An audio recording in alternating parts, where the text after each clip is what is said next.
सच जो सॾु। दुनिया ख़ामोश थी वई आहे, पर ज़ुल्म जा आवाज़ अञा बि गूंजी रहिया आहिनि। जिते सच ॻाल्हाइणु ॾोह बणिजी वियो आहे, उते हिकु आवाज़ उथियो आहे, आवाज़ सच जो सॾु।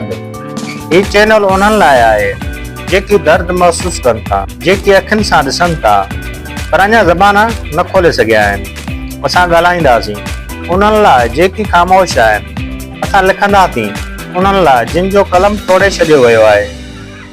असां सच जी ॻाल्हि कंदासीं, छो त सची असुल आज़ादी आहे।